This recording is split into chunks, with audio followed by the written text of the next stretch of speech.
আজকে সুমিত্রার ঘর সংসারে রেসিপি হচ্ছে পাবদা মাছের কালিয়া। মাছে নুন মাখিয়ে দেবো, 1 চামচি নুন দিয়ে দিলাম, হলুদ দিয়ে দিলাম, ভালো করে মাখিয়ে নেব।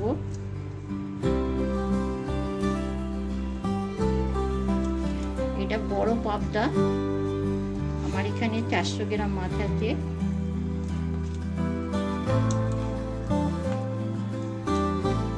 আমি এখানে সরষের তেল নিয়ে নিচ্ছি।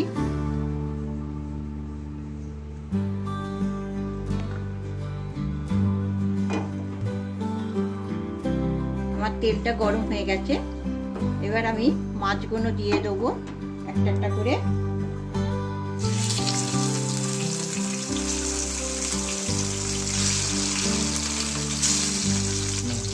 চাপা দিয়ে দিচ্ছি, যদি ছেটকায় ওই জন্য চাপা দিয়ে রাখছি।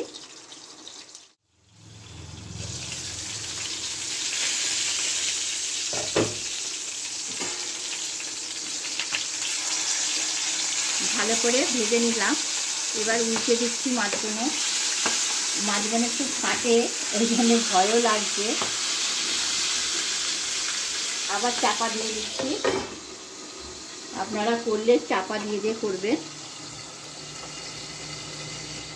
না, অনেকটা তেল আছে, এর মধ্যে আমি ফোড়ন দিয়ে দিচ্ছি। ছোটো এলাচ, দারচিনি, লবঙ্গ ফোড়ন দিয়ে দিলাম।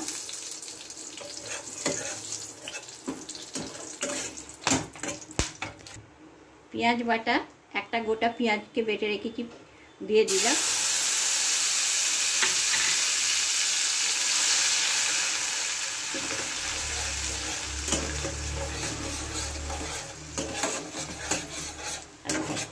এক চামচি হলুদ গুঁড়ো দিয়ে দিলাম।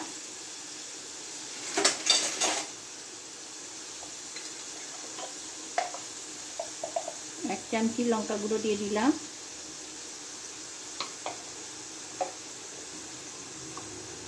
ধনে গুঁড়ো দিয়ে দিলাম 1 চামচি।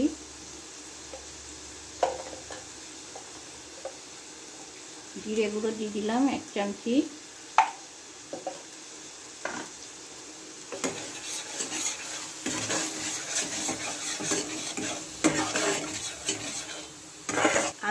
আদা রসুন বাটা 1 চামচি দিয়ে দিলাম।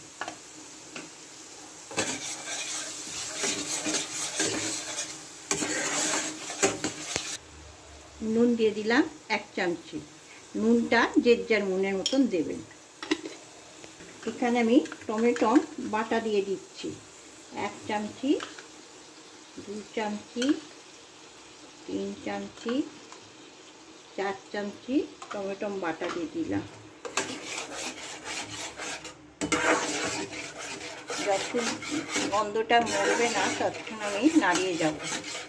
টমেটোর কাঁচা গন্ধটা যাবে, তারপর আমি জল ঢালবো। ছেড়ে দিয়েছে, আমার কষা হয়ে গেছে। এবার আমি একে জল ঢেলে দেবো।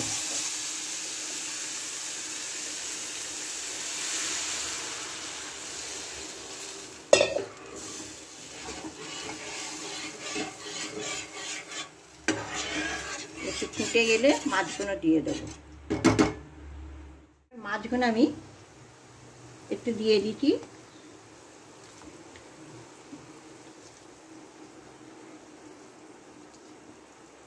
মাছের কালিয়াটা যদি পছন্দ লাগে আপনাদের, তাহলে আমাকে লাইক করবেন, সাবস্ক্রাইব করবেন, কমেন্ট জানাবেন।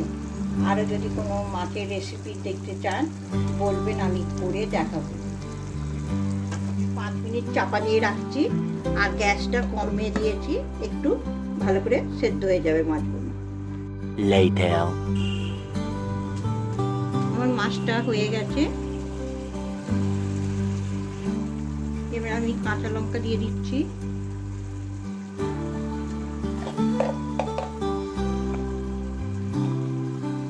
গরম মশলা গুঁড়ো দিয়ে দিলাম 1 চামচি। এবার আমি গ্যাসটাকে বন্ধ করে দিচ্ছি। আমার একদম কালিয়াটা রেডি।